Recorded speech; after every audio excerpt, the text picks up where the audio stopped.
Good evening, everybody. I'm Katie D'Agostino, President and CEO of the Central Connecticut Chambers of Commerce.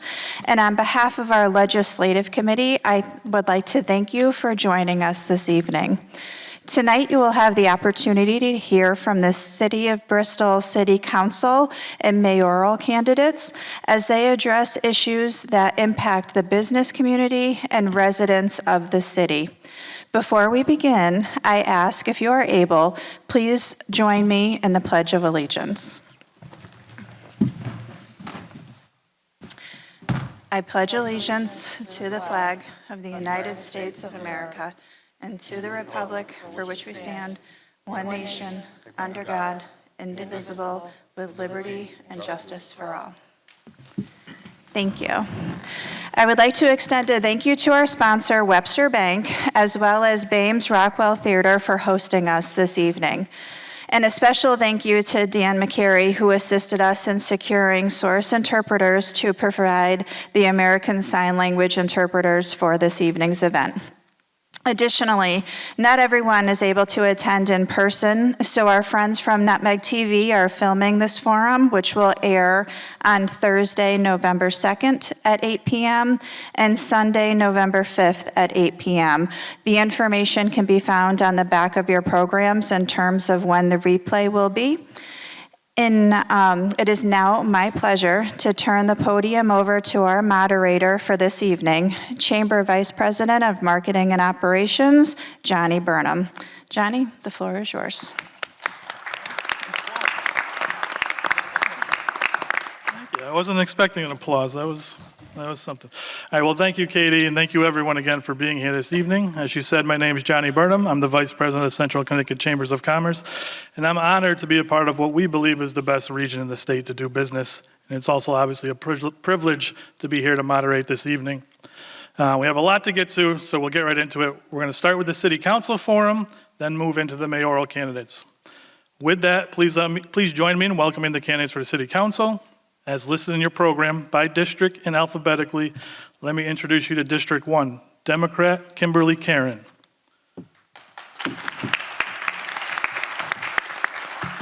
Republican Sebastian Paniotto. Democrat Andrew Rasmussen Tuller. Republican Eric Rosengren. District 2, Republican Jacqueline Olson.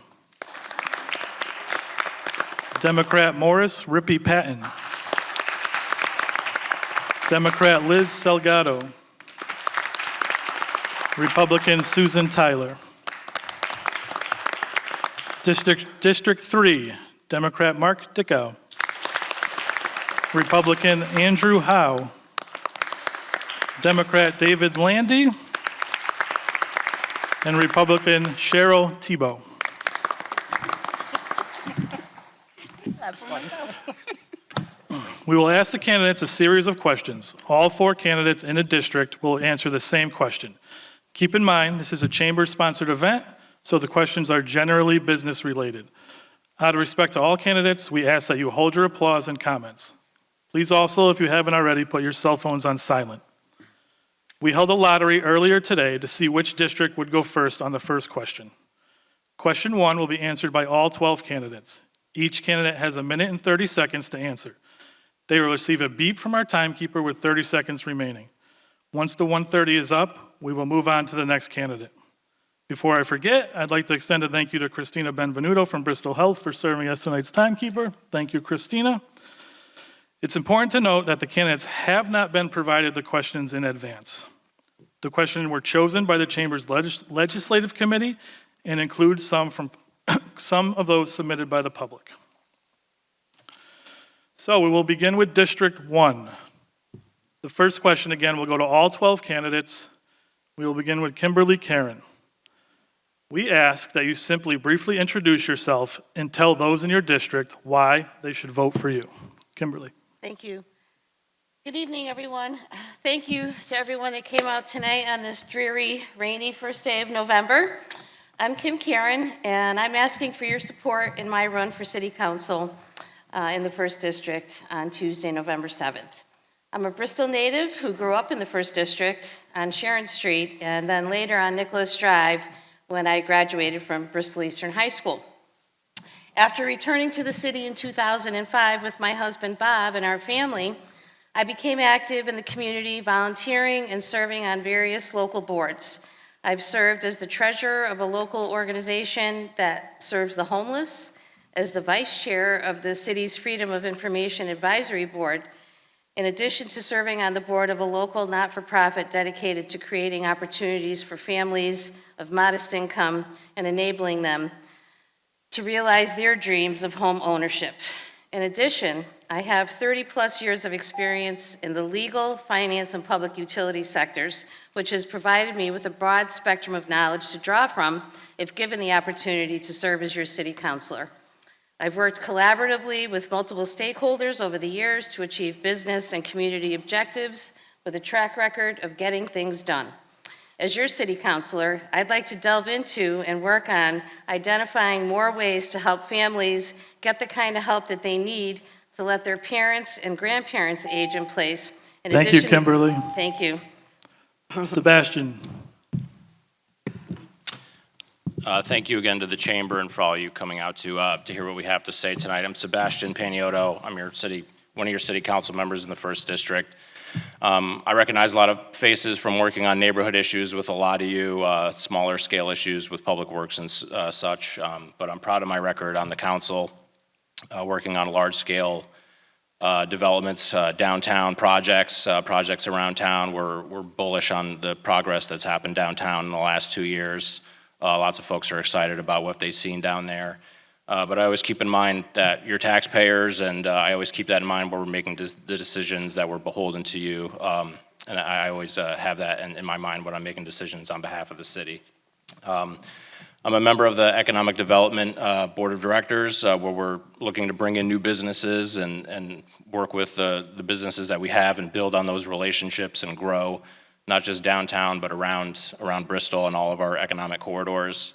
I've been at ESPN for 18 years now, which is pretty much my entire adult life, and we have a great relationship with ESPN. I've worked with their citizenship program. I've done a couple things with them to try and strengthen those bonds, really maximize our relationship with ESPN. They're a big business. They have a lot of resources. They're a great partner with Bristol, so I'm happy to be with them and with the city also. Thank you. Thank you, Sebastian. Andrew. Perfect. So I'm Andrew Rasmussen-Teller, and I'm running for City Council within the 1st District.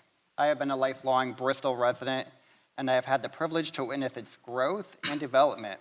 I have been a commissioner since 2019 on our Economic and Community Development Board, where I've seen firsthand business development within our city.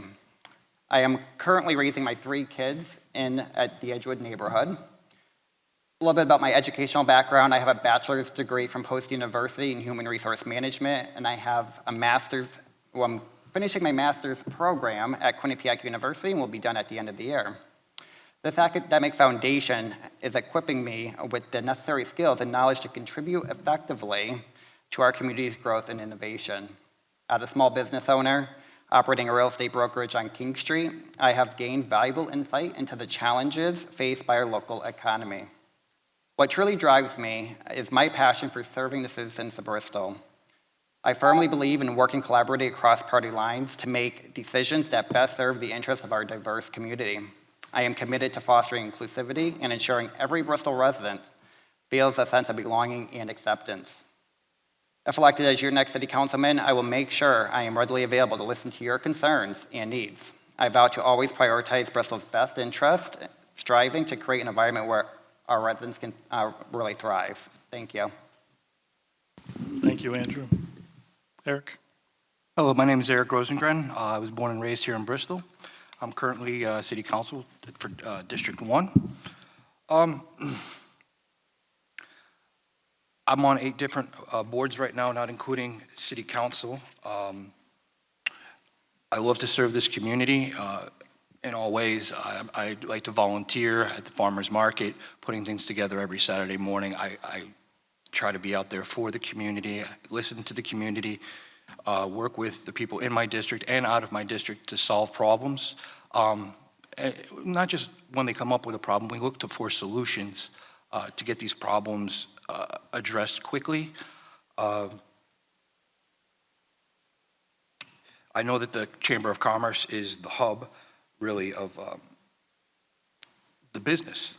It serves as a center to move businesses forward. Together we could work to make Bristol a more business-friendly community, foster growth that attracts investments and empowers entrepreneurs. We must also address concerns of our local workforce, ensuring that people have the skills and opportunities to thrive. I've been a liaison with Bristol Votech and the business communities to try to make sure their programs are what are a good fit for Bristol businesses and to get people jobs. Thank you. Thank you, Eric. We move on to District 2, same question. Jacqueline, if you would start. Good evening. My name is Jacqueline Olson. I've lived in Bristol on and off since I was 8 years old. I have more than 40 years of business experience, and my political interest and involvement began around 2003. Since being elected in 2021, I've had the privilege of representing Bristol's District 2. I proudly serve on 9 city committees, and I have advocated for seniors as well as all Bristol residents, and I look forward to continue working as a city councilor. Thank you. Thank you, Jacqueline. Rippy. Good evening, everyone. My name is Morris Rippy Patton. First of all, thank you to the Chamber for hosting this forum and giving people an opportunity to hear what we have to say. I am amazed at what a full circle moment this is for me. My involvement with local politics actually came in 2015, and the hot topic at that time was Memorial Boulevard. This building was actually on the chopping block and potentially being sold to a developer. Once I started to attend a few meetings and learn that, I worked with some other people to vehemently work to deny our current city council, our former city council at that time, the ability to do that. And it's amazing to think that we succeeded. And 8 years later, I get to sit on this stage. So this is a very humbling moment. I am 48 years old. I am a graduate of Bristol Central High School, class of '92, Southern Connecticut State University, class of 1997. I am a past appointed board member to Bristol's Board of Education. I'm past chairman of Bristol's Democratic Town Committee, past vice president of Bristol's NAACP. I did 2 terms on the board of For Goodness Sake, 2 terms on the board of American Clock and Watch Museum. I believe I'm still the only volunteer at Brian's Angels, nonprofit, who was actually there from the first meeting to last week. I'm actually a member of the Bristol Exchange Club for the last 7 years, and I serve on their scholarship board committee. I've actually been the president. I did a 2-year term as president of the Chippens Hill Booster Club, and we can go on and on. But Thank you, Rippy. Lisa. Good evening. My name is Liza Salgado Circle, and I believe that my deep roots in Bristol, coupled with our experience as small business owners, make me uniquely qualified to address the needs of our community. As a lifelong resident, I have witnessed the growth and changes our city has undergone over the years. However, there is still so much potential for economic development that I am determined to see the city of Bristol thrive. One of my primary goals as a council member will be to attract new businesses and industries to our area, creating more job opportunities for residents and transportation needs to support this. By working closely with local government organizations, I will advocate for policies that foster growth and create a vibrant economy. Ensuring the safety of our streets is another crucial aspect of my campaign. As a spouse of an Army combat veteran, I understand firsthand the sacrifices made by our first responders to protect us. I will work tirelessly to improve the public safety measures, collaborating with law enforcement agencies and community leaders to implement effective strategies that address crime and promote a sense of security for all of Bristol residents. Addressing the issue of fair and equitable taxation is also high on my priority list. I believe in responsible fiscal management by seeking innovative solutions and exploring alternative revenue sources. I aim to alleviate the burden. Thank you, Liza. Susan. Good evening. I'm Susan Tyler, one of Bristol's City Council women in District 2. There is a question that I've been asked several times recently. Why are you doing this again? It is not a surprise that my answer is the same as in 2021. I am a public servant. That is who I am and what I do. I was raised by business-owning parents and remember as a young age at 9 going to work with my dad on Sundays in one business and working through my teen years at his other businesses. I shifted off course briefly for about 27 years for a career in law enforcement, and then without skipping a beat, I entered the challenging world of real estate and am currently a broker owner of a Bristol-based real estate company. One of my top priorities has always been and will continue to be supporting and working on the desirable and healthy business environment here in Bristol. As we all know, it is our business community that is our foundation, and a house with a failing foundation will not attract people to live in it, play in it, or visit it. I'm very excited this evening to be able to participate in this, and I also thank the Chamber for hosting this forum. Thank you, Sue. We'll go on to District 3, beginning with Mark Dickow. Mark? Good evening. My name is Mark Dickow. I am a candidate for City Council District 3 and a lifelong Bristol resident. I grew up on Federal Hill and moved to Forestville when I got married. We raised our daughter, Alexandra, in this town in the Bristol school systems, and she excelled in school and is currently going to be receiving her PhD at Yale University this spring. This spring. I currently work in the insurance field. I've been in the insurance field for over 35 years. I received my BA in healthcare administration in 2020 after going back to school in my 40s. I currently work as a provider network negotiation specialist where I negotiate provider contracts for the survivors and first responders of 9/11. This is very beneficial for one of the things that Bristol's budget, 20% of the budget is spent on healthcare within the city. My family has been very involved within the city between my father, Art, my uncle, Tom, and my aunt, Gail, and my wife, Melissa, who currently runs the Bristol Hospital WIC program. I feel it is my time to put my imprint on the city of Bristol and continue my family's commitment to public service and making sure we leave our community better than what we have it right now, the way that a lot of you have previous to us. And thank you very much. Thank you, Mark. Andrew? Good evening. I'm Andrew Howe. I'm your city council candidate who just knocked his name down. I am your 3rd district councilor. I'm a father of 4 with 2 stepchildren, so a total of 6. Sometimes it feels like 100. My oldest son is in the Army at Ramstein Air Force Base, down to my son who is at Stafford School as a Hawk. I've been married to my wife, Tiffany, for almost 13 years. I'm a proud PTO dad at the Stafford School. Over the years, I volunteered with many different committees and civic organizations before I chose to run for office. I was appointed by 2 separate mayors to the Planning Commission and had the opportunity to work with 2 separate city planners while my time on the committee of around 6 years or so. I was a recording secretary for a time and then the 2nd vice chair of the RTC, working on many different elections statewide down to local elections. Since the people elected me, I have been a liaison to the Veterans Council, the Parks Board, School Readiness, and the Bristol Early Education Committee, as well as our Fire Board and recently the Energy Board. My family went through 2 serious tragedies in this town, a murder-suicide of a cousin, and then I was attacked with a brick that left me with a serious traumatic brain injury, resulting in a road to recovery. In both situations, the whole city came out and responded with kindness that fills my heart. There was actually a gentleman up here that reached out as well. I'm proud to be a leader of this all-heart city and like to continue the directions we're going. Thank you, Andrew. David? Good evening, ladies and gentlemen, fellow business owners. As a business owner, I know that all business owners feel struggles at some point in their business. My wife and I have felt that struggle recently. It's quite an undertaking to open a business, especially in this climate, but we chose to do that. And we were lucky enough to have had great guidance from the ECD office. And we had friends, mentors from the chamber and from our BNI groups.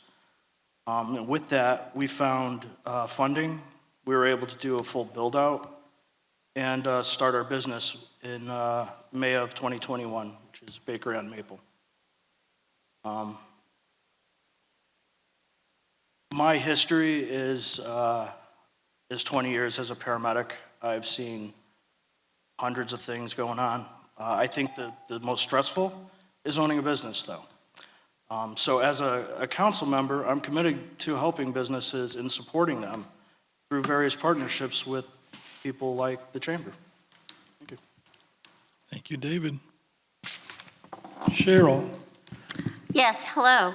I'm Cheryl Tebow, and I'm your current councilwoman in District 3. So if you vote at Green Hill School, Bristol Eastern High School, or the Bristol Arts and Innovation Magnet School, BAMES, where we are today, you will find me on row B. Please note that if you used to vote at the Elks, you will now vote here at BAMES. I promised you 2 years ago that I would roll up my sleeves and work on your behalf. I would be your advocate, and I would be your voice. I have been approachable, and I have been available, and I have brought action. Understanding that safety is very important, I worked hard with the mayor to model an agreeable 4-year contract with our police department, offering a competitive wage, giving us the edge in recruitment to hire the best and brightest to patrol our streets while keeping you safe.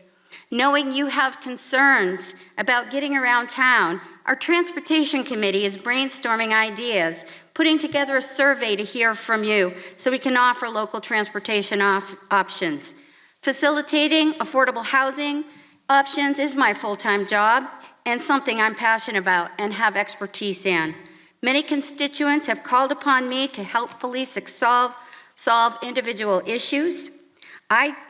With 50 years of volunteer service, boots on the ground, mentoring, leadership, and combined of over 20 years of service on boards and committees, I don't just listen, I act. Thank you, Cheryl. Thank you.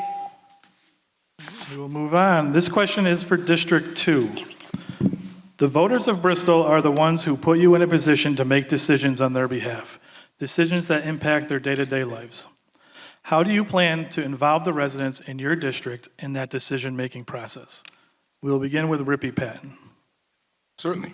I think first and foremost, the key there to involving residents is being available. They need to know where you are. They need to know how to get in touch with you. To anyone who knows me, I'm outside all the time. I'm probably one of the easiest people in Bristol to find. In fact, there's actually a business on Park Street right now, Elite Auto. I didn't know these gentlemen 6 months ago.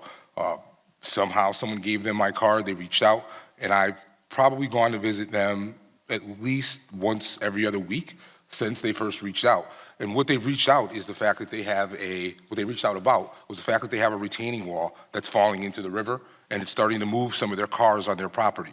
What they've reached out about is the fact that when they were flooded, they had no one to help them clear up that flood. It was myself and Scott Rosado on a Sunday morning down in Bristol, boots up, helping them clean out that flood. And when I was there this morning, what the conversation was, it centered around the fact that they had applied for some grants through our last administration, and now they haven't reapplied for those grants, and they're really afraid of the process in terms of how to do that. So long story short, is I think being available to the people in your district is the first way to get them involved.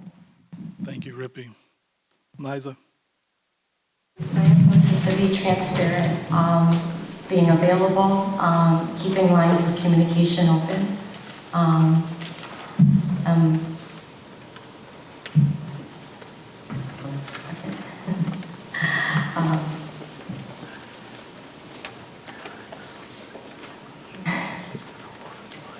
First time.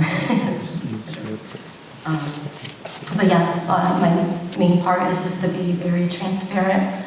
Let everybody know, keep them in the know. I would never keep anybody in the dark or anything. Thank you. Susan.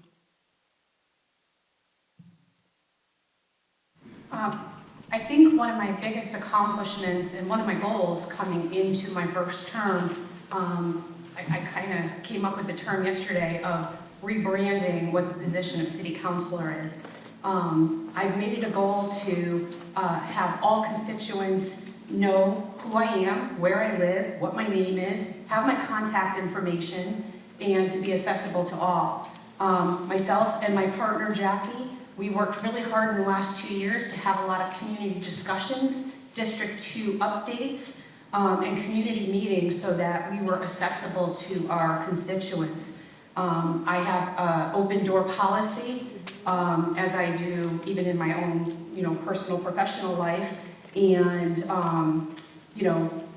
I'm always available. I don't look up constituents' political affiliations or anything like that. If they call me, I'm on it. I don't even care if they're in my district or not. Thank you, Susan. Jacqueline?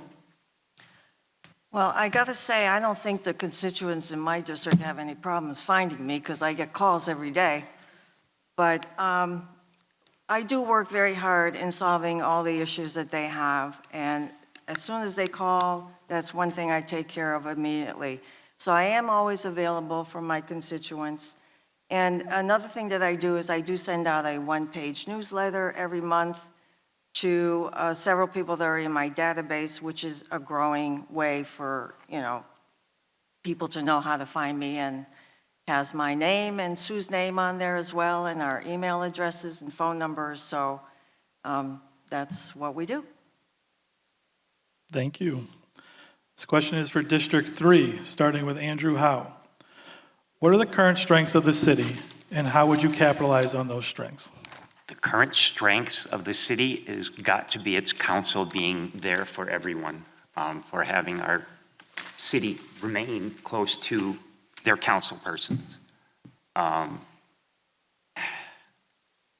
you repeat that a second? Sure. What are the current strengths of the city, and how would you capitalize on those strengths?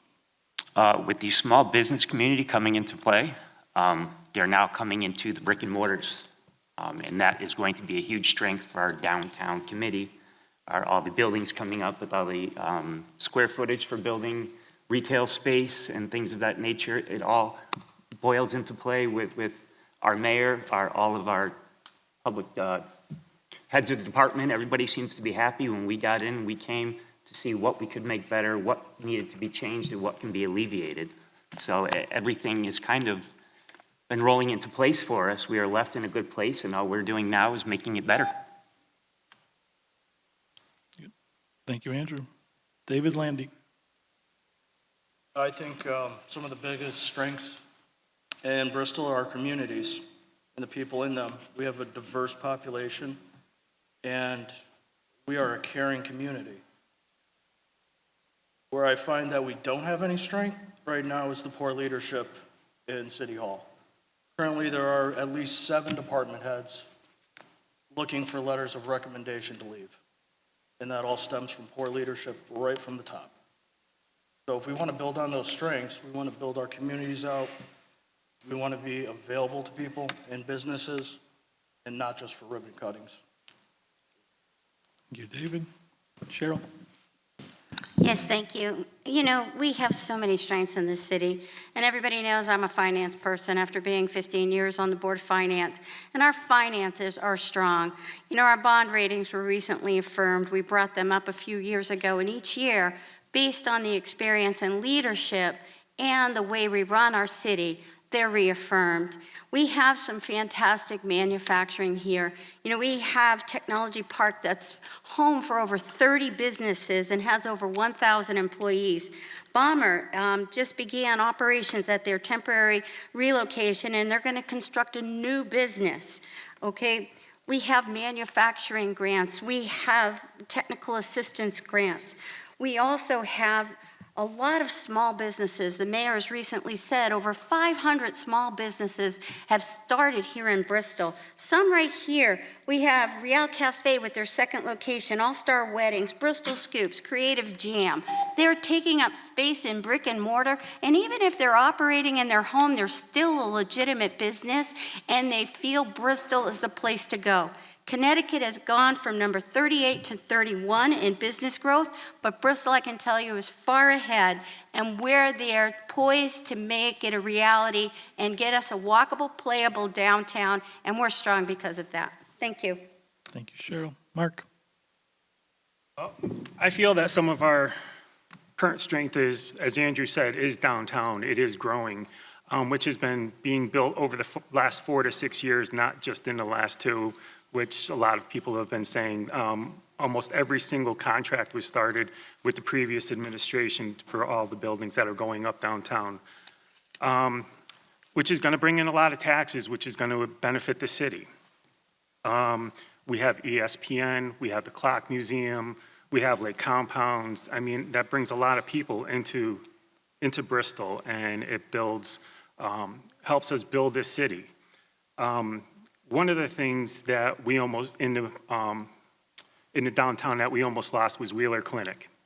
Wheeler Clinic was originally downvoted by the current council. And they can tell you as many times as they want to that the reason that they did it was because they were restructuring the contract. But the reason is that they were saying that they wanted places to go to eat, places for entertainment, and places to shop. I mean, you can go back and take a look at any of the articles that are in the Bristol Press or Bristol Edition that say that. So, I mean, it's their own words, and they're just changing them now to make them look better than what they did, and we almost lost the Wheeler Clinic headquarters here in Bristol because of it. Thank you, Mark. We'll shift to District 1. We'll start with Sebastian Paniotto. Sebastian, what are the top economic development issues in your district, and how do you plan to address them? You know, one of the top issues that I hear about, and it's really a city issue, is, Route 6, infrastructure, those issues that we talk about. I feel like, public works infrastructure is economic development. We have 60,000 plus people taking back roads trying to get from A to B every day. We have to try and loosen up some of those corridors so people can get around. With the Real Estate Commission, we worked it was actually a donation, but to secure land near the Pequabuk to try and reduce some of the flooding in that area. We have flooding that happens along the bridges, some of our main roadways. We do work with Public Works to try and work on a lot of the bridge infrastructure, which is very important, obviously, for people to get around. So Public Works is a focus for me as a former Public Works board member. And we need to try to continue to develop those corridors, potentially work on Route 6 even further. We have work being done on Riverside Avenue to try and open up that corridor and create more economic development along that corridor. So those are some of the things that I would focus on down the road. Thank you. Andrew, same question. Thank you. So for me, we need to keep ensuring that Bristol remains attractive to current and new businesses.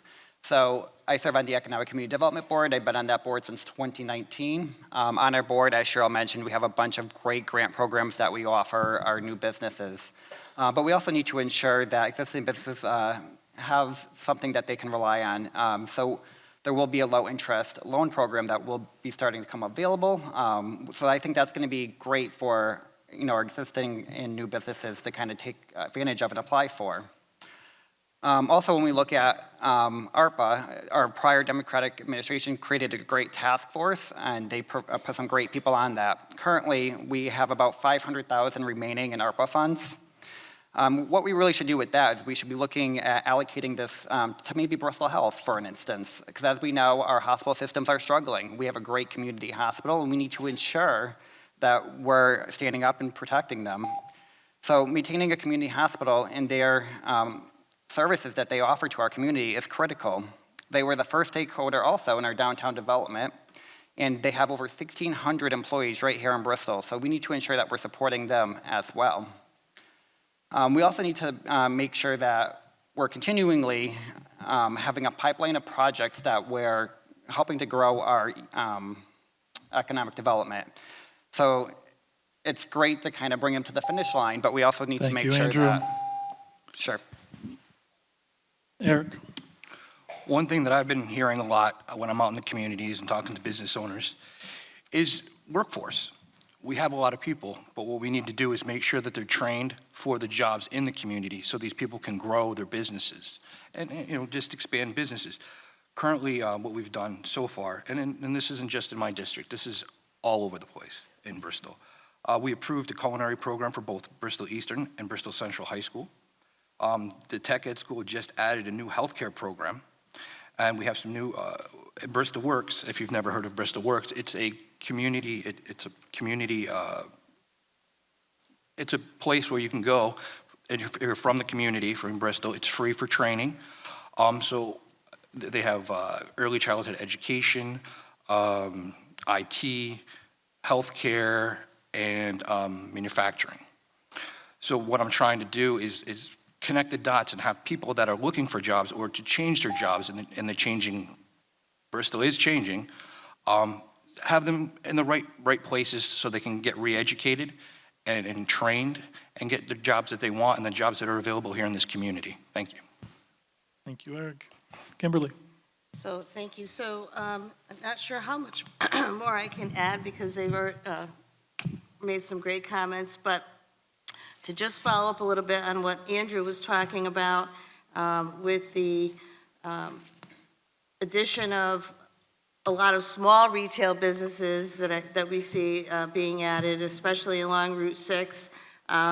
There's been a proliferation of vape shops and other small retail businesses that were added over the last year or two, but it does appear that there are not any significant or substantive projects in the pipeline to bring larger businesses, companies, and jobs that pay a living wage to Bristol.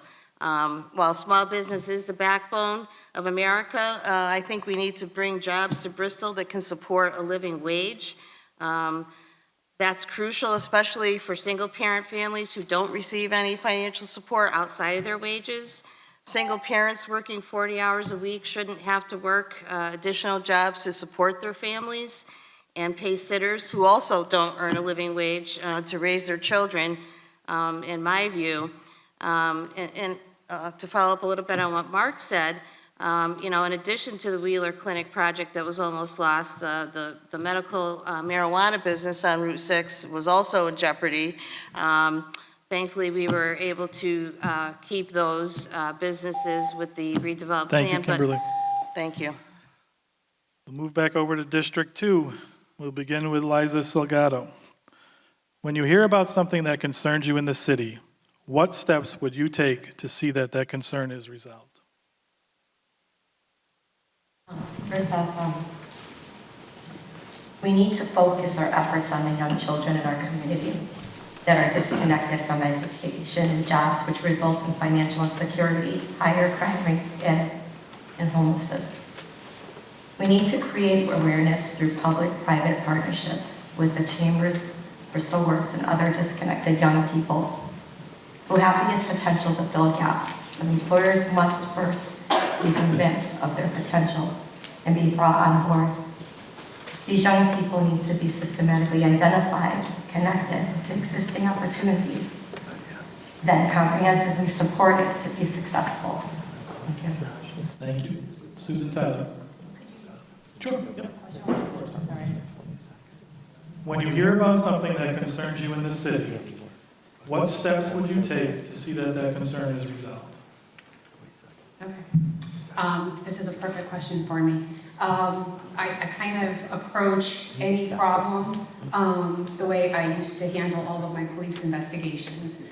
I am a fixer. That's what I do, no matter what the problem is. So first, I gather the information. I collect all my data. You have to try to figure out and identify exactly what the cause of the problem is or what the issue is. And then I do not hesitate to work with all of the partners involved. Every single issue and problem, it can't just be fixed by one person. And it's not up to any particular city leader to handle all of this or to even be able to fix everything. But what we do, if we approach it, I like to call it community counseling. It's kind of like community policing and police work. I think the same thing applies to city leadership. 30 more seconds. And this is how I approach everything. Quick story, church bells. Church bells, United Methodist Church, ringing very loud after not working for about 2-3 years. Neighbors complaining, we identified the problem, we all got together as a group, police department, city leaders, church elders, and we ended up working with the bell contractor. We put felt on the hammer, church bells are still ringing, and quality of life issues have been solved in the community. Thank you, Sue. Jacqueline? Yeah, the first thing that I do is I reach out to the appropriate department and see if there's anything that can be done with whatever the issue is. So I have in the past reached out to both the Water Department and Public Works, had them meet me at a certain location. We discuss the issue, and we go from there, and hopefully we get a resolution. Thank you. Rippy. Kind of a funny story. A few years back, there was a young African-American gentleman who was opening a business in Bristol and was running into some hurdles. Someone, again, had given him my number. He called me, and I did what African-Americans in Bristol have been doing for years in times of trouble. I sent him to Lexi Mangum. And, that night, it really bothered me that I had done that. And one of the things that I think all the time since that moment is, why not me? I had every single capability of helping that gentleman, but it was easier to pass him off to someone else.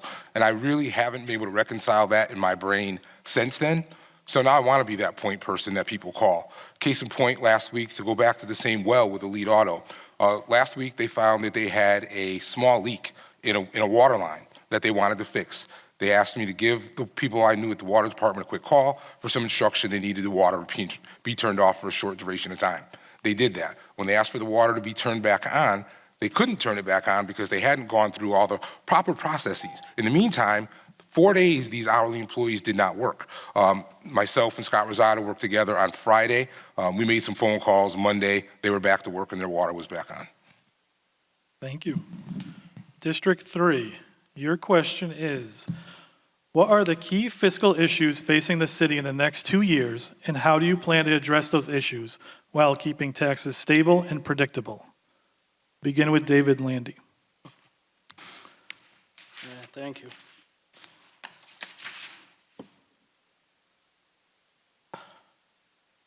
So I think the biggest fiscal issues. Correct. I think the biggest fiscal issues we're going to run into in the next 2 years are probably taxes and workforce for businesses. Right now we have homeowners who are getting a 3 to 9% tax increase on their properties. We could have done a lot to change that, like phased-in reevaluation, which wouldn't kick the can down the road, but it would keep people from getting kicked to the curb. So as business owners, we kind of know that manageable debt is something useful. And spreading those tax payments out over 5 years would have definitely helped a vast majority of homeowners. On the workforce side, we need to do something to get young people interested in working in jobs that we have, especially trades. College isn't for everybody. One of the best ways we could have had job training the past few years was to continue the PLA on the city hall project. Could have had worker training there, but that was torn up. So I think. Thank you, David. Cheryl Thibault. Yes, one of the key fiscal issues that I see is managing our capital expenditures. There's a lot of projects that everybody wants to see happen, new schools coming on board, maybe a new police department, and a lot of capital spending. And one thing that we put in place through the new budget software was a rubric, so that those on the Capital Investment Strategic Planning Board could rate the projects using and taking feedback from the department heads themselves. And what is this project going to do? What's it going to do environmentally, financially? Is it going to grow? Is it going to return revenues?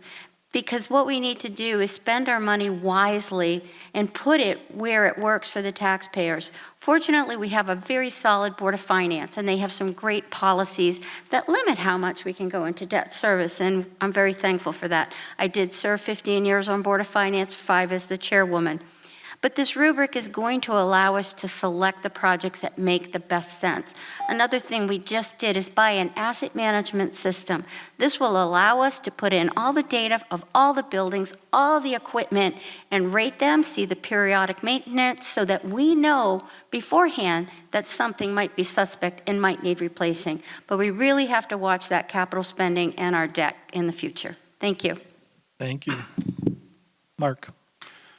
I think that one of the things that there's need for in the next couple of years within Bristol is we need to bring some more businesses into the city, like restaurants and small businesses run by local people.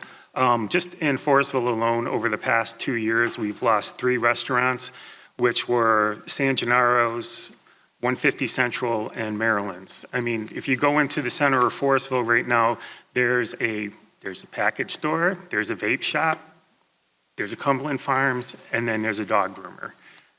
The 3 businesses that are gone, I mean, have made a big hole in the center of Forestville. We need to bring businesses back into our town and to fill these empty spaces.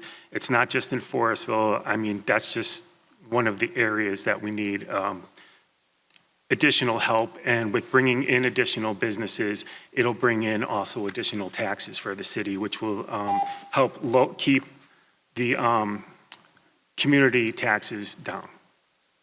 Thank you. Andrew Howe. Well, the reval was not done locally. That's done every 5 years from the state. So it had nothing to do with us. The locale had nothing to do with it. Small business, big business, it's still a tax base.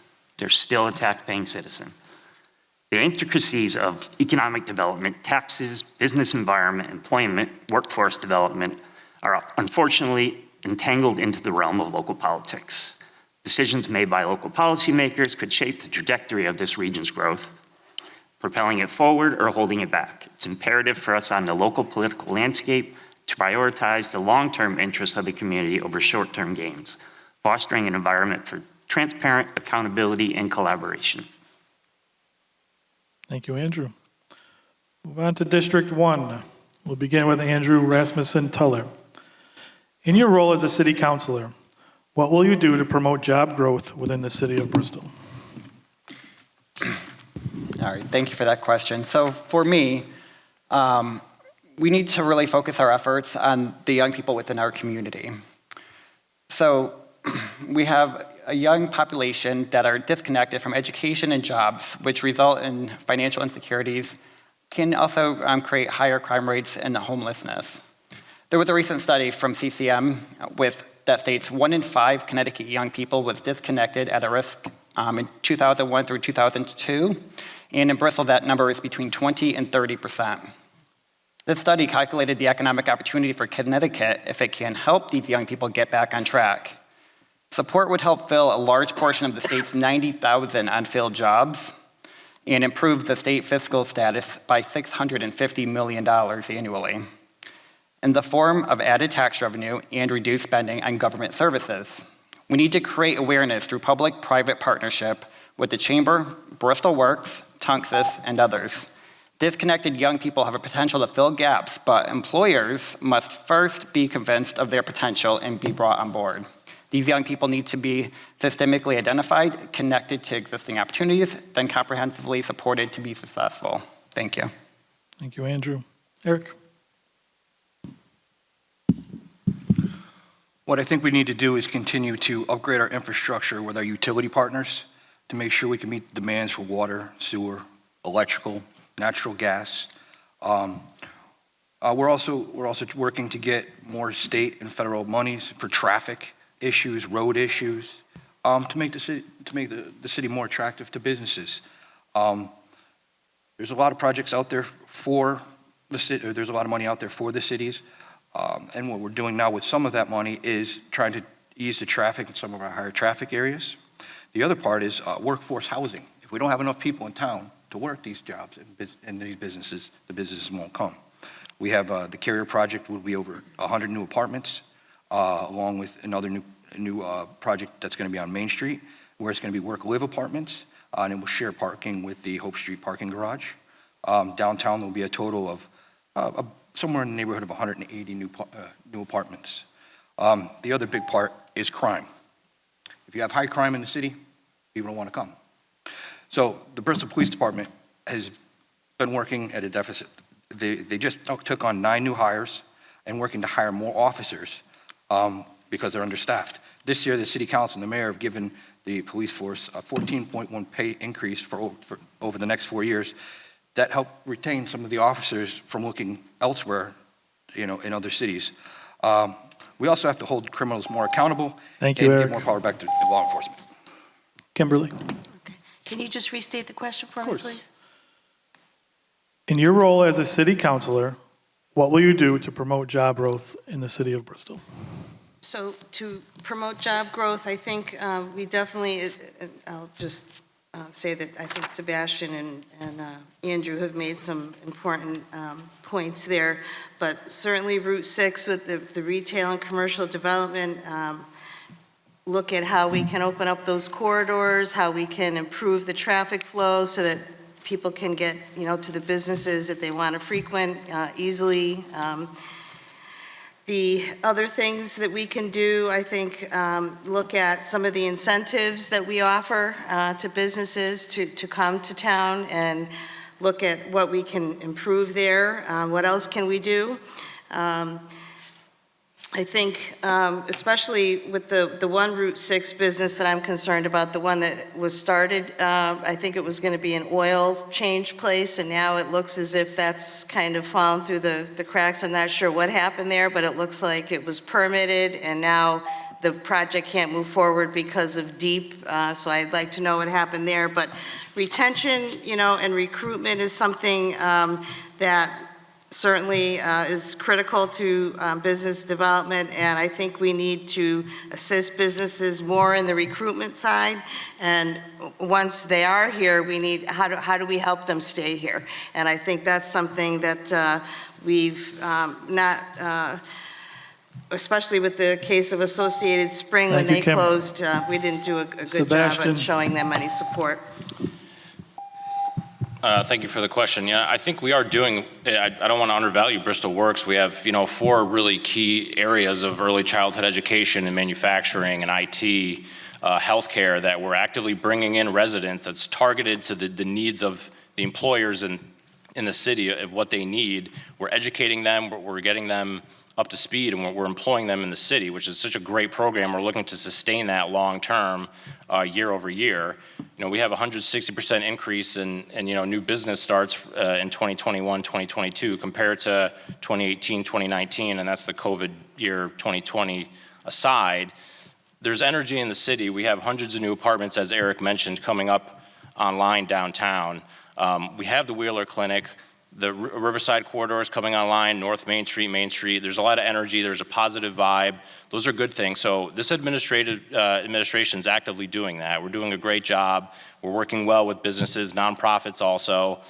They enjoy working with us. We have a good working relationship. So we're excited by the positive energy that we're feeling in the city right now. Thank you, Sebastian. So we will now give each candidate 1 minute and 30 seconds to provide their closing statements. We will begin with District 2 and Susan Tyler. Sue.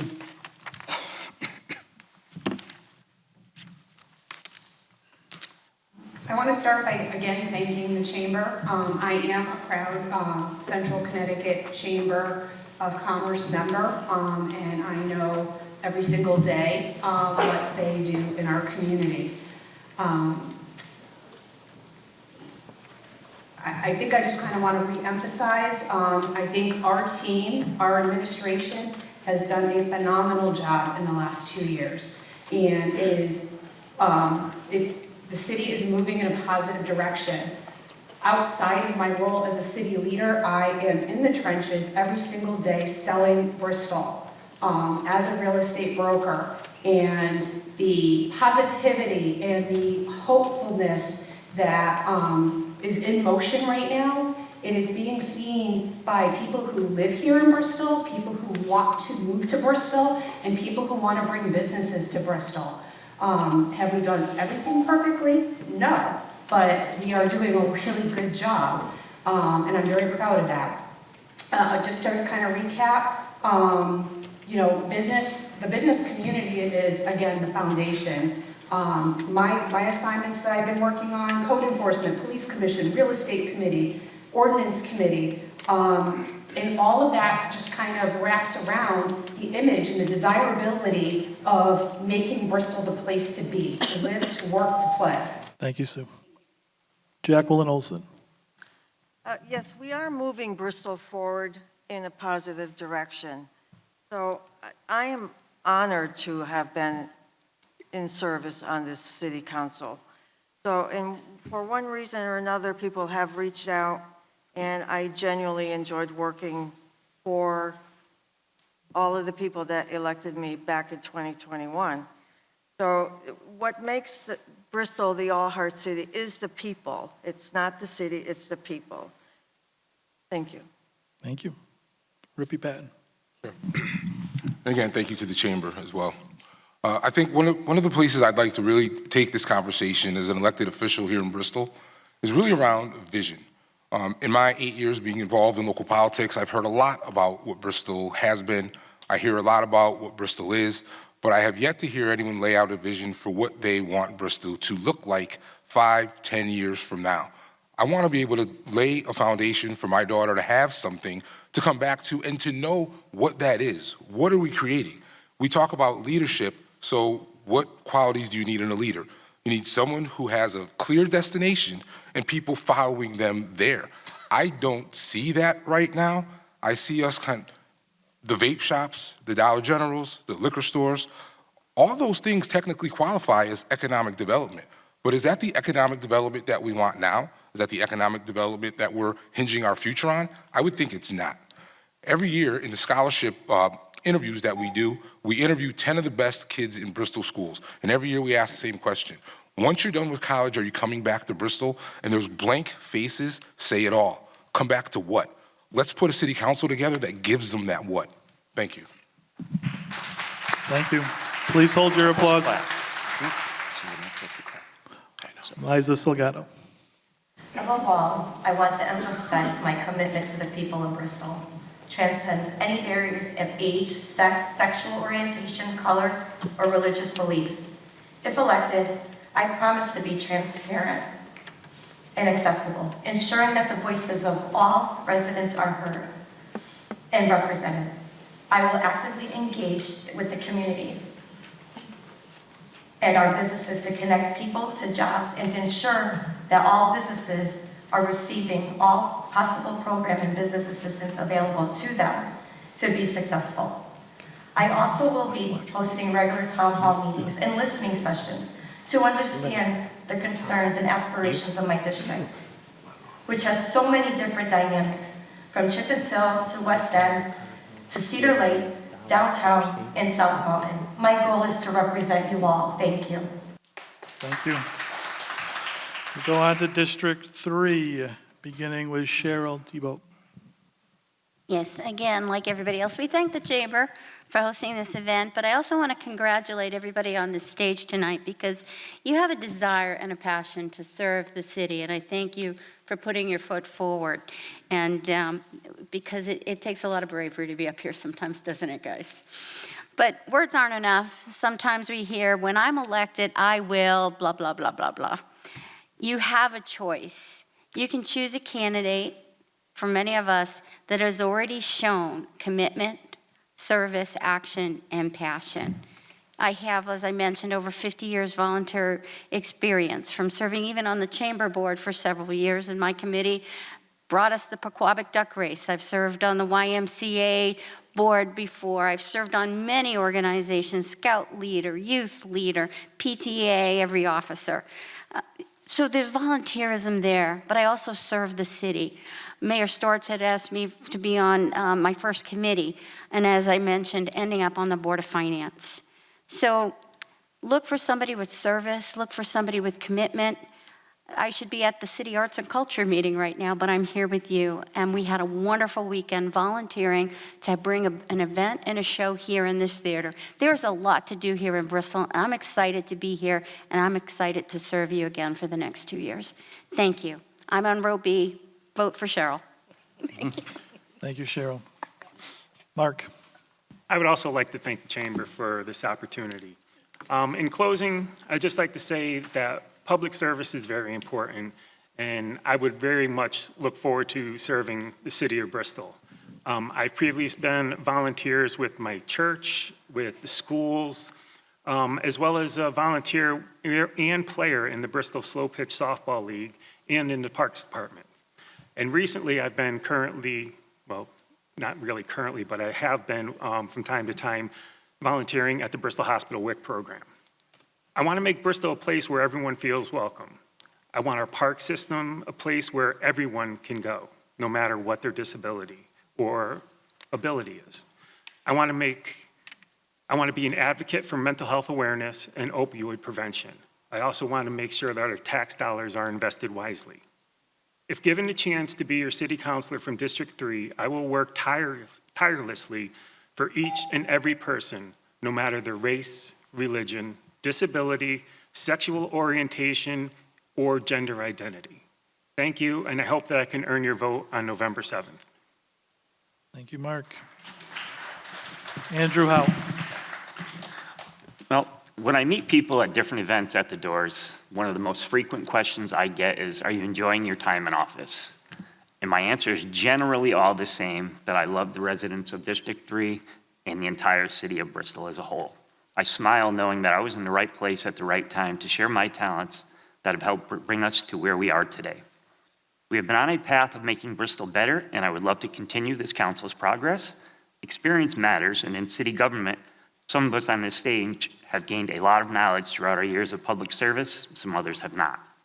In 2021, I knocked doors and tried to sell myself to earn their vote. This year, I've been able to listen to the residents and help where I can to earn your vote. I feel it's your district, and I'm just your voice, and the only way to keep that up and keep Bristol's future bright is to continue the path of the fiscal responsibility and of actual representation that this team's efforts have shown over the last 2 years. Again, thank you for putting on this forum for us. Thank you, Andrew. David Landy. So first, I'll start again by thanking the chamber and everybody here for taking time out of their night to come listen to us. Cheryl's right about one thing, that we're all up here because we want to do what's best for the city. We want the best Bristol we can. And we have, again, a very diverse and talented group of citizens and residents, and we just have to tap into them. We need a government that will listen to them and act for them, not just, a small town anymore. We're not a small town. We're a big city. We have big city problems. We need big city answers, and I feel that our slate is ready to bring those answers to Bristol. Thank you all. Have a great night. Vote row A. Thank you, David. We will close with District 1. Eric Rosengren. Thank you to the council, to the chamber. I believe this administration has been open and transparent with the citizens of Bristol. We work hard to make the city a better place to live and work for everyone. We engage with the community. We support local businesses while trying to attract new businesses and opportunities. This administration is finishing up projects that were already in the starting phase and starting many new projects that will continue the growth of our big, small town. I believe a good relationship between the city and the chamber is vital to the economic growth of Bristol. As a person that was born and raised here, I truly love this community. If you know me, you know I love the community and I'm always out in it. I want it to prosper. I'm proud to be part of the positive momentum we see here in the city today, and I will do everything to keep this momentum going. Thank you for your time.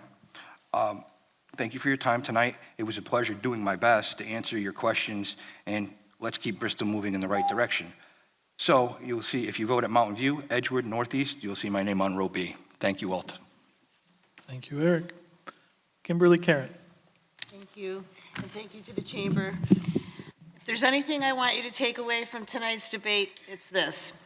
As your future council person, I'm committed to listening to all of you, not just the people who are outspoken. I will assess both sides of every issue and draw my own conclusions. I have a proven ability to collaborate with a diverse population, to determine a common ground, develop solutions, and analyze information objectively, which will be an asset to the City Council as we face important decisions. We need someone who understands Bristol's traditions and values while also bringing to the table a fresh perspective. I'm committed to advocating for our aging population by supporting programs that help seniors age in place, as well as examining the issues that contribute to the homeless situation and addressing them. In Bristol, we have major issues to address, but many of you have told me that it's the lack of jobs in town that pay a living wage, taxes, and public safety that are also important. To me, there's no issue too small. I'll be visible, I'll respect all segments of Bristol's population, and promote understanding of different cultures and values so that everyone feels welcome. As we wrap up tonight, I want to leave you with a quote from Margaret Mead: "Never doubt that a few thoughtful citizens can change the world, for indeed it's the only thing that ever has."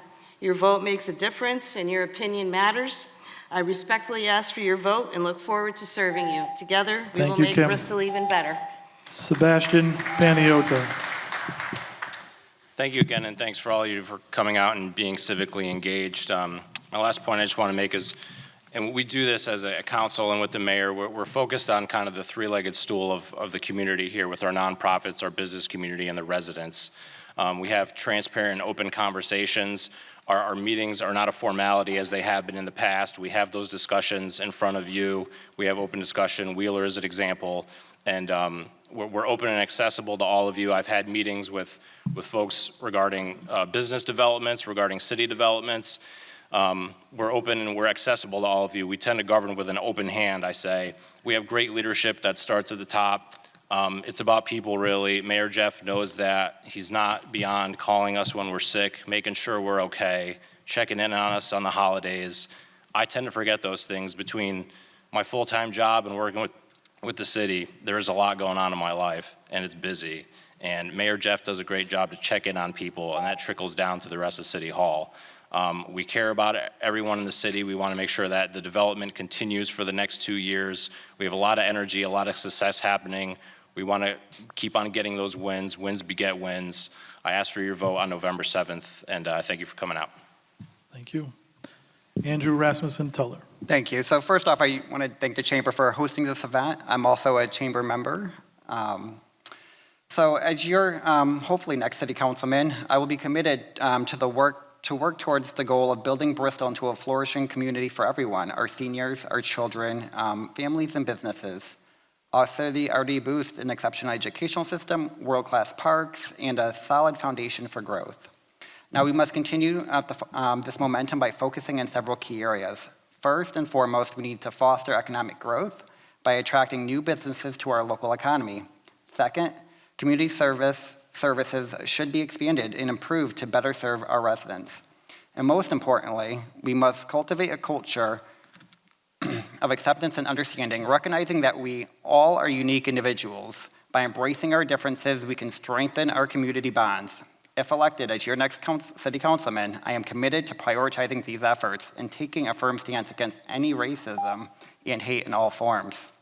I will bring a fresh perspective to the City Council and will bring a strong and effective voice for advocating for our community's needs. I am ready to hit the ground running from day one and devote myself to serving Bristol with unwavering dedication. I ask for your support on November 7th, so if you vote at Northeast, Mountain View, or Edgewood, I ask for your vote. Together, we can make Bristol a better place for everyone. Thank you. Thank you, Andrew, and thank you very much to all 12 of you. Ladies and gentlemen, now you guys can applaud. Yes, they did a great job. Oh, is that too long?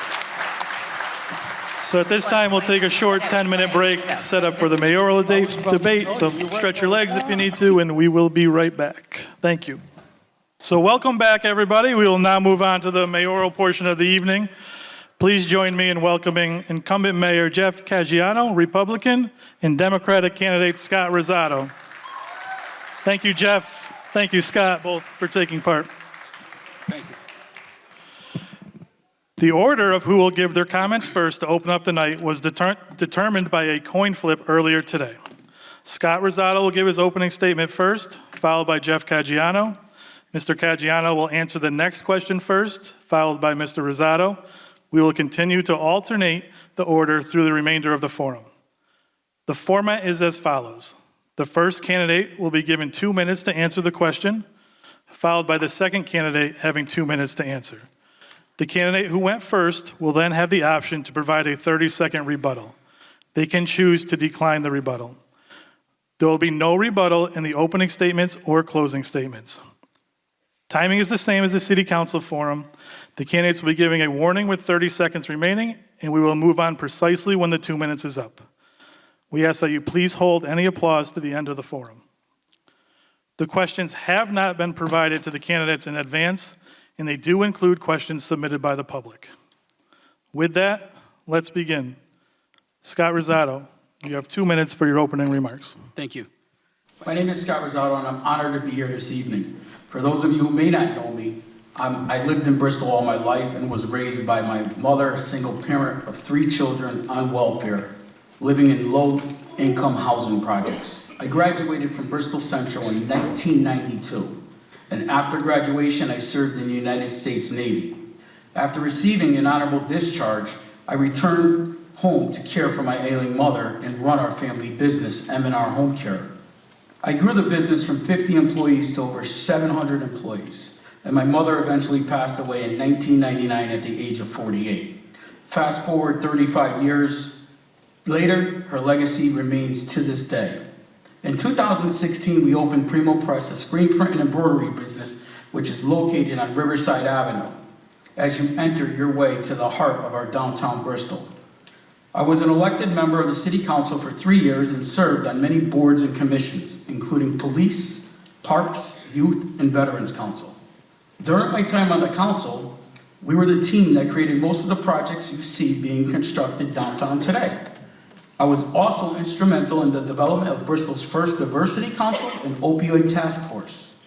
To date, I'm currently the president of the Bristol Boys Club, business associate for Best, board member of the Military Museum, as well as on the Veterans Council. I'm also very active with our local Korean War vets. Besides being a business owner and serving my community, I'm a proud veteran, husband, and father. Thank you, Scott. Jeff, 2 minutes. Good evening. Thank you to the Chamber for hosting, and more importantly, for all of you coming out and attending. It's been an absolute honor serving this city as your mayor for the past 2 years, where Bristol has seen transformational change. I had specific goals for the city when I was elected. They were open and transparent government, increase in public safety in the face of a state crime crisis that was growing, and accelerate downtown development. On the transparency piece, our first ever all-Republican city council had more debate and open discussion and actually no votes in the very first council meeting than the entire 4 years of the prior administration. We implemented ClearGov, which was the first ever online budget book, and public participation at city meetings are at an all-time high. I'm very accessible. On public safety, I'm extremely proud we have made our police officers the highest paid city police force in the state. This 4-year contract and the great effort of all of our officers have allowed us to hire 9 new candidates in the last year.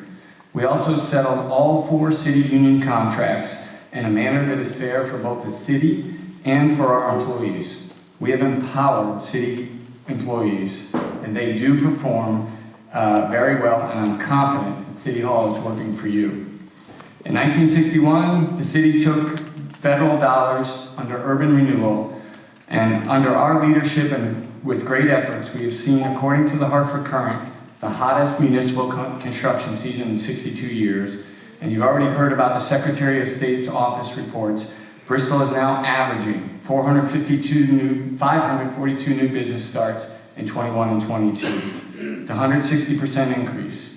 We have a 2-year track record of success, and I look forward to making the case for 2 years more.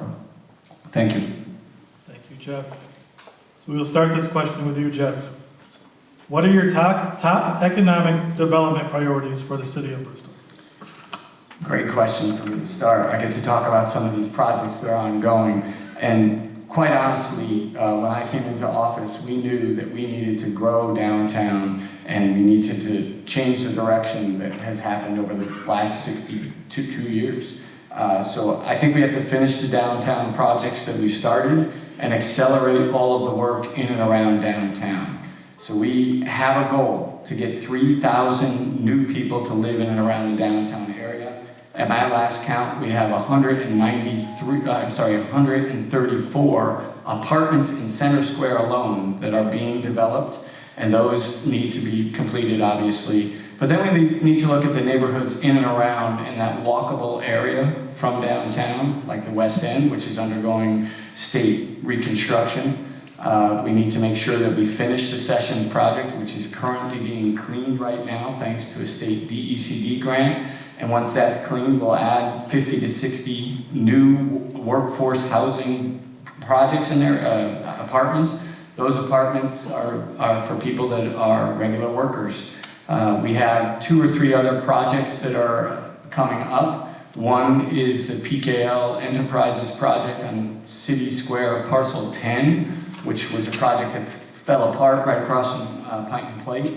That project now is slated to have 30 apartments above 4 work-live environment apartments. Very innovative and new, and I hope to get to talk about a lot of the other projects that are ongoing very soon, but we have a lot going on. We need to continue that. Thank you, Jeff. Scott, you repeat that, please? Sure.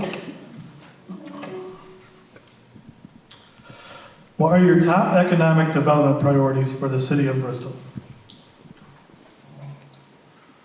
So there's a lot of economic development going on downtown. We have to understand that it's just not about downtown.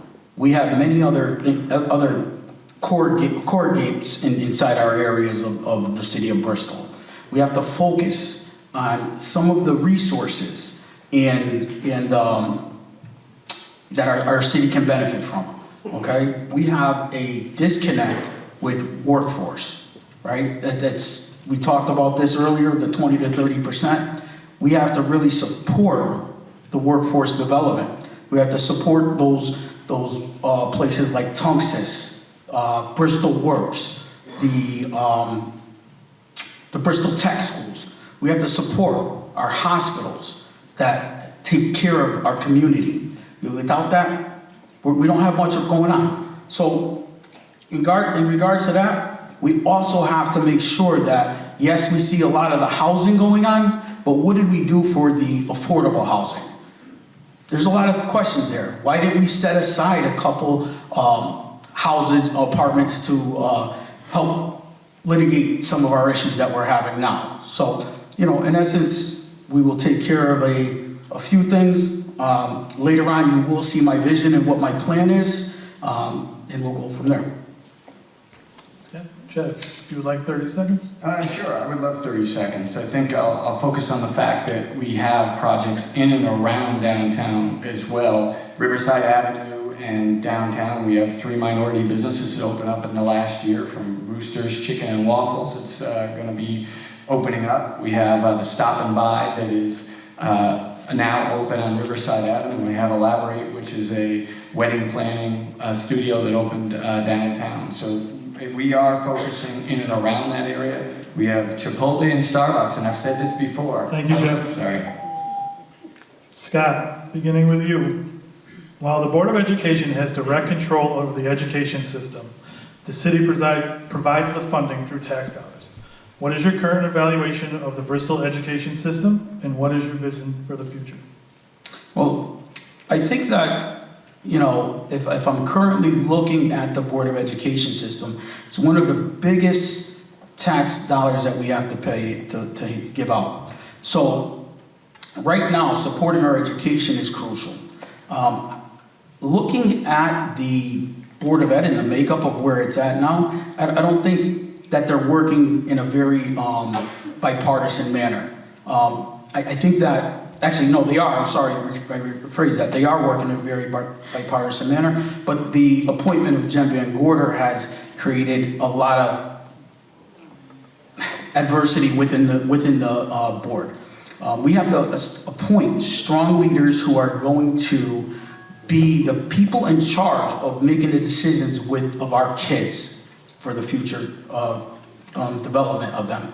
So I think that, again, they are working a little bit, they are working together well. I think that we just have to, being a big taxpayer and us giving that money out, we have to be better partners. Thank you, Scott. Jeff?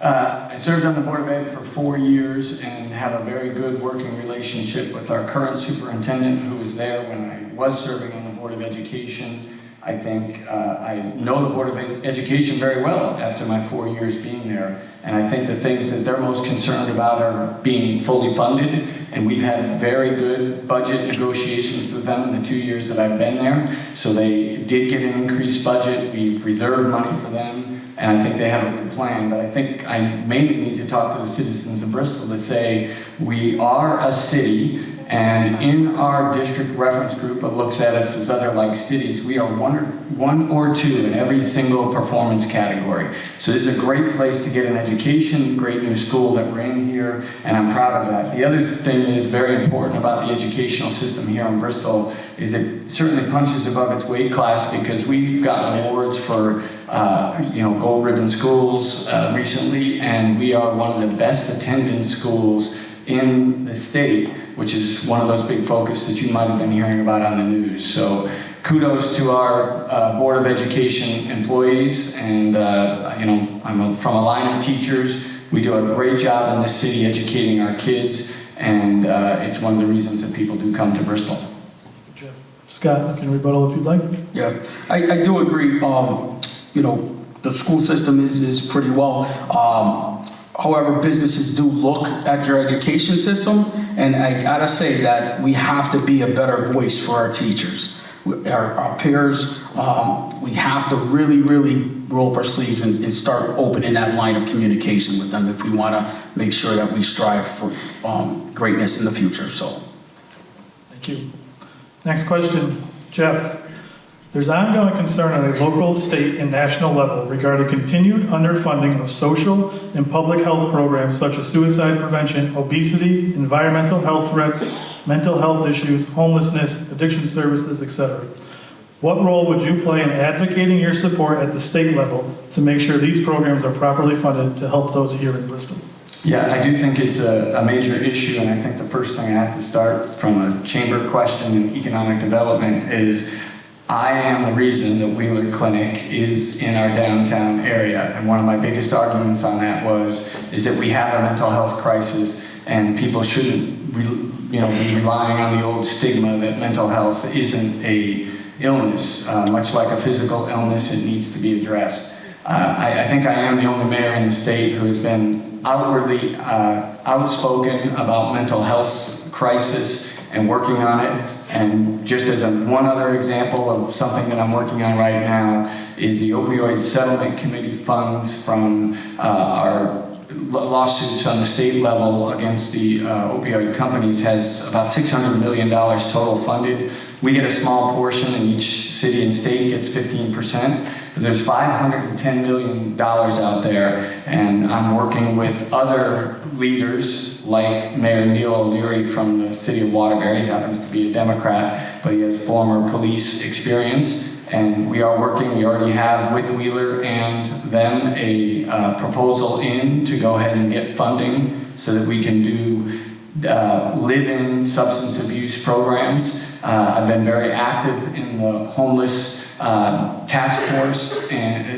forces and working with our local nonprofits to try to get them to work better, to make sure that we synthesize our services. There's lots of services out there for people, and we were just at a conference this week talking about how do we align all of those to make sure that we're getting the most out of it. Thank you, Jeff. Scott, can you repeat that, please? Sure.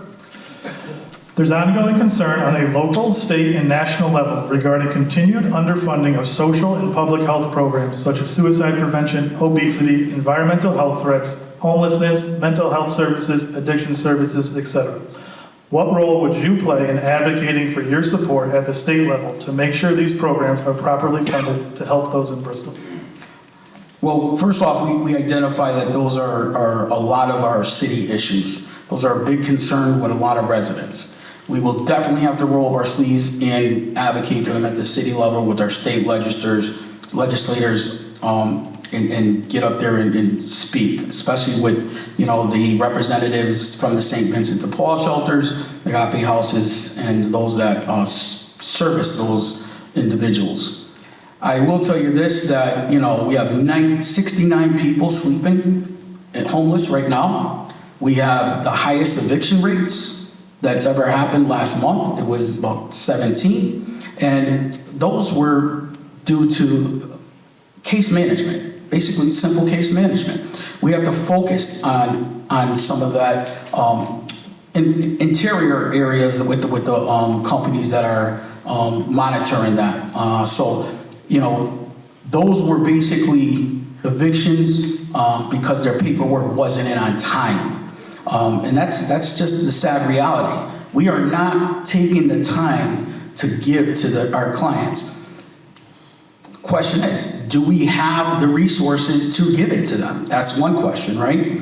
However, we've got to start supporting and finding resources so that they can, and fund, so that they can properly treat everybody here normal, like a person, and as if we really, really are someone. So it's all about the humanity issue.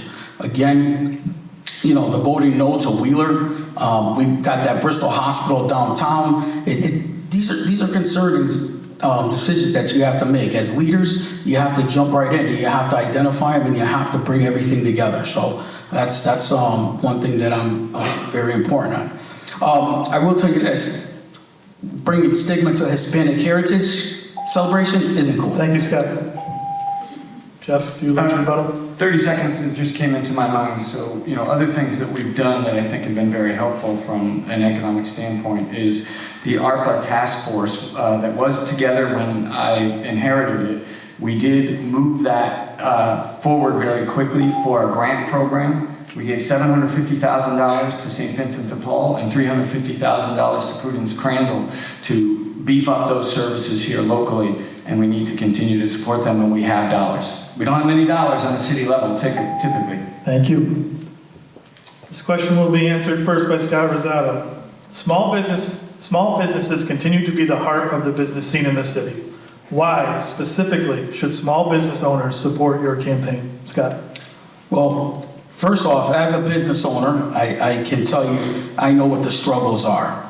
I've worked here all my life, and we've really have had some hard times, especially with the reimbursement rates that we face with the state of Connecticut.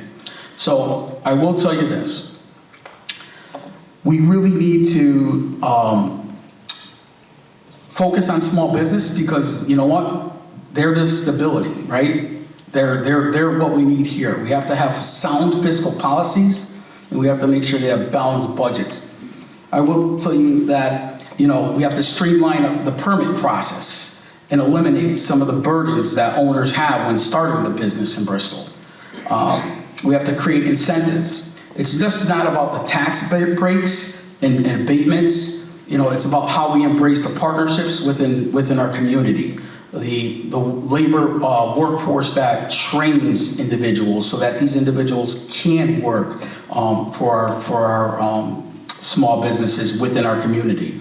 I want to promote a diverse and inclusive workforce for them. I would like to develop some microloans and grants for the startup businesses. So, all in all, it's work ahead, and I think that with a little bit of persistence, we can make this happen. Thank you, Scott. Jeff? So the first thing I just have to state is that there's been 1,080 new businesses in 2021 and 2022. That's a 160% increase over the pre-pandemic levels. So I think small businesses are finding their way to Bristol, and let's hope some bigger businesses do as well. We've been able to lower our mill rate to 30.35 in this city, and it makes us an attractive city to come to for people to start new businesses. And we have people coming from all over asking how they start their business here. We need to be continually friendly with them and continue to work with them. We do have a vibrant and diverse workforce here, and we have a lot of jobs that are available. I've visited a lot of our middle manufacturer size jobs, or size plants, and they all have a help wanted sign out in front of them. So one of the things that I'm most proud of is that we created And I fought very hard for this. This was one of the few ARPA projects that was not a unanimous decision by that 15-member task force. We created Bristol Works, which is a workforce development center here in Bristol, to help funnel people into manufacturing, IT, healthcare, and early childhood education. Those are the jobs that are available and open here in the city of Bristol. So if you're a new business coming in, you know that we will be responsive to you.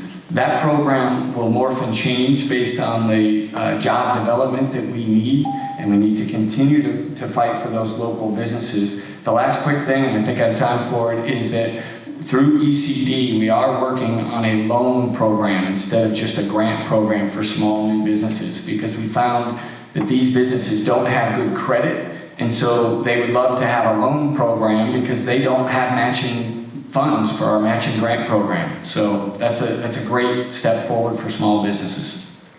Thank you, Jim. Scott, 30 seconds. Yeah, I just want to say, you know, we're talking about the businesses that were increased in Bristol. What I want you guys to realize is that a lot of those businesses are Secretary of State businesses, okay? They just, you register either home-based businesses. What we have to realize is this. Based on a demographic of 61,000, we surveyed 8 towns. West Hartford, Fairfield, Meriden, and Bristol ranks last. So we have to do better. Thank you, Scott. Jeff, what, if anything, can you do as mayor to reduce the number of blighted properties and turn those spaces into areas that complement your strategy for business growth citywide? Yeah, it's a great question. We just had our code enforcement meeting this morning, and to no discredit to anybody, through COVID, our code enforcement really dropped. We had the real estate market was so down, it was very difficult to hold landlords accountable when people weren't actually paying rent. So over the last 2 years, we've kind of resurrected our code enforcement committee, and we have really gotten very tough on people. And the way, when I say tough, I don't mean it's mean. We're just holding everybody accountable. We had over 40 different houses and addresses and businesses that we talked about today. We actually have 4 clean and leans that are up and running, and we don't really want to take down places. So the better news for this is that we've had literally about 100 or so houses, businesses, apartment buildings that have come up to code and standards. So that's what we want to do. We want to continue to develop that. The other thing that I'm extremely proud of are 2 projects that are ongoing. One is the Sessions Project. We got a $2 million grant in 2019. Thank you to the previous administration for getting that. But it had completely stalled because the ECD gave us that grant to clean it, and they needed to have workforce housing on the other end of it. The economy fell, and so they couldn't get their financing. We went back, worked with the state. It was a long legal process. That building's being cleaned right now, and we will either give it to that first developer or put it out for bid. And finally, this might be breaking news for many of you here, is that through NVCOG and the EPA, we have the owner of Chick Miller who has applied for a $1.1 million loan / kind of grant program that will allow for him to remediate that brownfield, take down that building, and he's had plans for 8 years to build 2 apartment buildings there, so I'm hoping to move that one forward. Thank you, Jeff. Scott? So, to address the blight, I guess, you know, I gotta say this. I was on 2 calls this past week. One was on September 8th. They approved the fines and everything to that nature, but no one's ever followed up with the actual resident.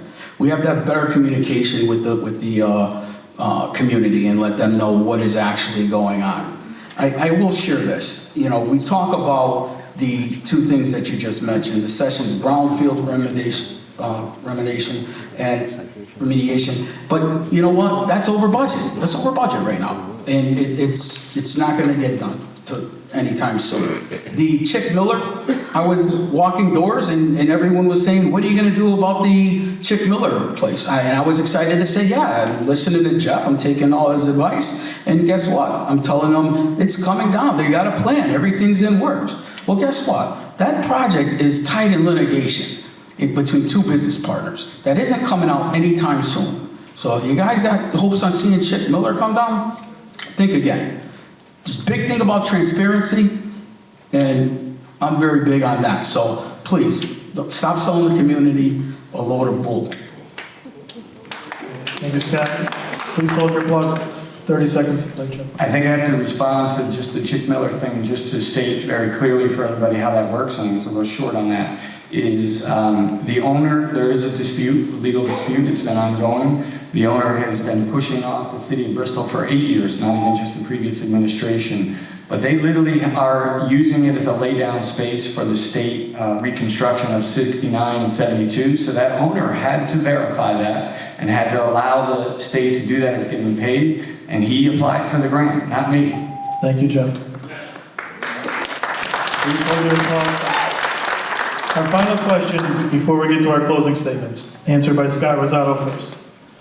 The state has reported that crime is down overall, yet, spurred by some recent events, some in the public do not seem convinced that is true. How does the perception of increased crime in Bristol impact economic development? Scott? So, you know, when business owners look to do business in Bristol, they look at those items. They want to see, you know, what you have to offer, your education, your quality of life, the parks, and they look at the crime stats, you know, their public safety. So I will tell you this, I did look at the crime rates in Bristol, and the crime rates are down. They are. The optics are, you know, Bristol Talks is a fast-moving source of communication, and when somebody puts something on there, it travels. So, you know, unfortunately, I know our councilwoman had her car broken in, and you know, a couple of weeks ago, people were on my steps. We will have to do things about the crime, and what I would do is I would make sure that we have police vehicles that are more visible. We'll set special task force to do certain things, like the focus on the thefts and drugs. We have to focus on the sale of drugs. We want to make the streets more safer, and that's what we're going to have to do. So community policing is a big piece of that as well. Thank you, Scott. Jeff? Yeah, I think that the crimes of opportunity are still out there. This is a statewide crisis and maybe even a national crisis, but I think it rears its ugly head a little bit more in certain areas, and I think Connecticut is one of those places. And I think we have to be honest that the police accountability bill did not help cities and towns, and especially cities, hire police officers. If I were to ask by a show of hand here how many people would tell their son or daughter themselves to become a police officer, I would see a small percentage. And thank God for that small percentage that believes that it's great to serve their community and to, without fear, go and protect people.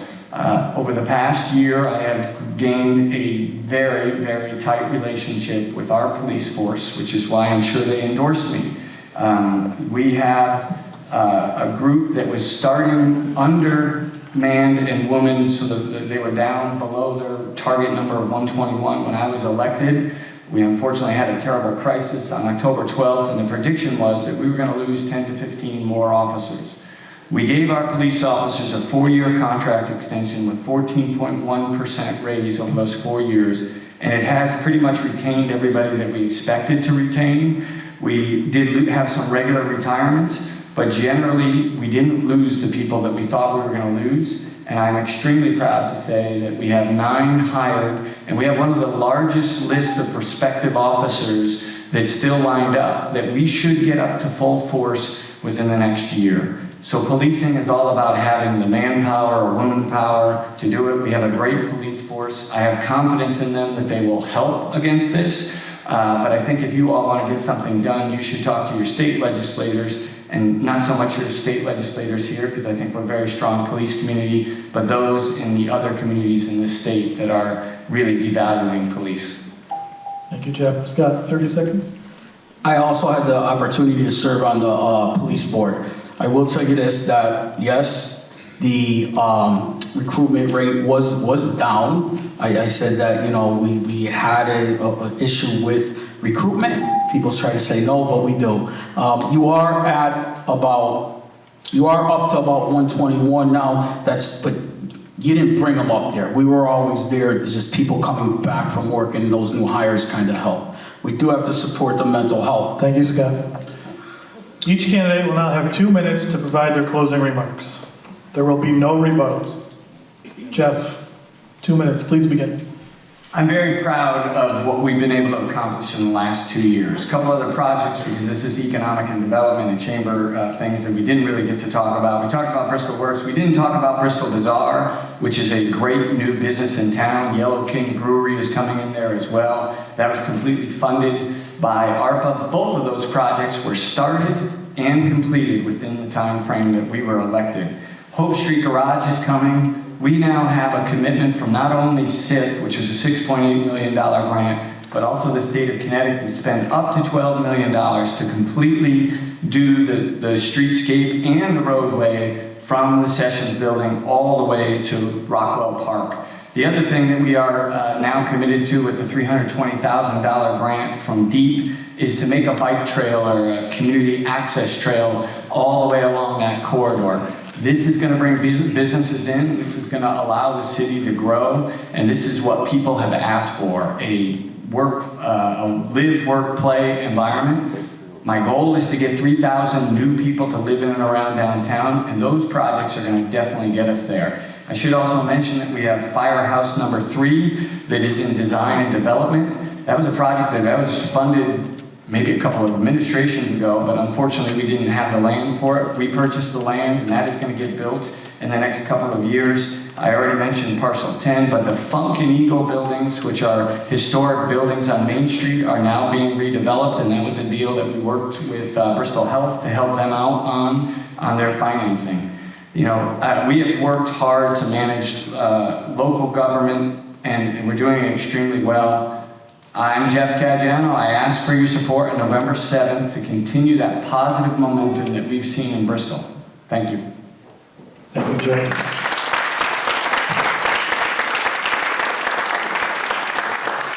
Scott, 2 minutes, floor is yours. Thank you. I walked in here today with a plan, a vision for the future. When you leave here today, you receive one of these. In conclusion, I want to summarize my platform. Over the course of the last several months, people asked me directly, what am I going to do? We have been asking this administration, what are they going to do? What's in the pipeline over the next 2 years? Since all the projects that we handed them are now over the finish line, here are my priorities. Create a strategic plan so we have a long-term view of how and when to plan and fund projects that is understandable and visible to the public.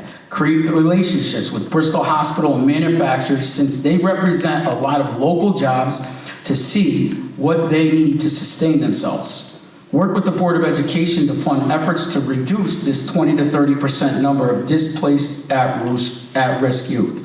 Deploy police officers for a high visibility special assignments on traffic, speeding, and vehicle theft. Review and allocate special funds like revenue received from NIPPER's opioid settlement funds to help people and not keep them in accounts. Here's a simple one. Clean the bus stops. We need to pay attention to our infrastructure, especially downtown, and how things look. Ensure our seniors and veterans are receiving all the available benefits, reduce social isolation, food insecurities, and assist with home repairs when needed so they can remain in their homes. Get a liquor license for the Rockwell Theater so it can be the economic driver we envisioned. Reorganize the land use office, building economic departments to serve better for the construction and development community. Use the $500,000 left in ARPA to create micro-grant programs for small businesses. I think we need to build on citizen engagement. It's amazing the number of people I've met who don't feel connected to their government. I want us to create a citizens academy to promote an understanding of local government and how to serve on boards and commissions. Thank you, Scott. Thank you to both Jeff, Scott, for your time, your efforts for wanting to make this city better. Please, a round of applause for both of them again. And thank you again for everyone for attending. We encourage you to get out and vote next week. It is your civic responsibility to move this city in the direction you guys see. So thank you for coming. Drive safe.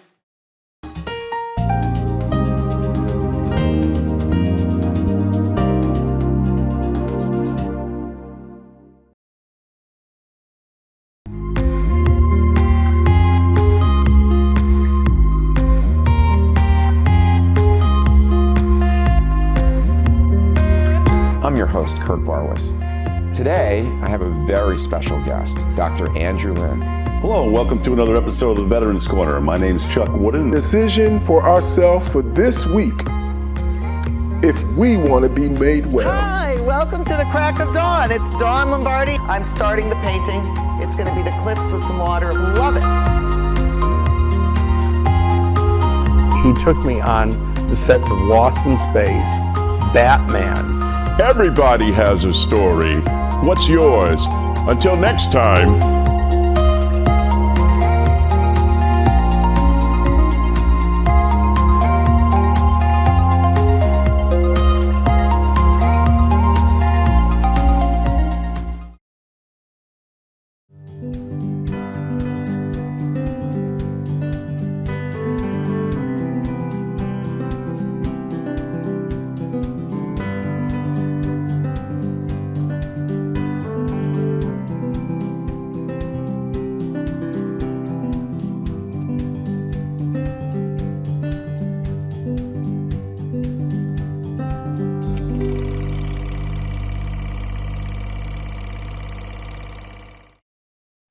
When we think of an iconic New England town green, we think of the place where people got together and maybe heard some music, heard someone give a speech, maybe get an award. Times have changed, but the digital town green still brings all those stories, all those voices back to a central location. Nutmeg TV has been providing community television for over 30 years. We provide great facilities and training and equipment to allow anyone to come in and produce TV programming for the community. Whether you're a college student looking to get into this industry or a senior citizen looking to learn a new skill set, we've made our equipment accessible to anybody. Nutmeg TV is a family, and we embrace diversity, and we work with folks from all walks of life. And it's our job to make these studios available for anyone to use. We educate folks in how to do TV production, podcasting, etc., and so they can go on to other careers in the TV business. Nutmeg TV is really blessed to have a great group of folks who work here. We have a culture at Nutmeg TV that is set from the moment you walk in the door for positivity all day long. Each and every day, we are affecting the community in which we live. We needed some studio upgrades, and we were able to get a grant with the state of Connecticut, but we needed that extra bit of cash in order to get over the hump. As you know, technology is very costly, and we needed to do that. And Ion Bank believed in us. They believed in us. They believed in the project. They came down, they took a look at what we needed, and they said, you know what, we can help get you the rest of the way. As a result of Ion Bank's financial help, we've been able to help others move on in a field that's difficult to get experience in. It's very important when you're a business that works in the community and for the community that you're working with partners who understand who you are. And Ion Bank does that. They walk with us every day. Community is important, and Ion gets community, and they get Nutmeg TV. It's community banking at its best.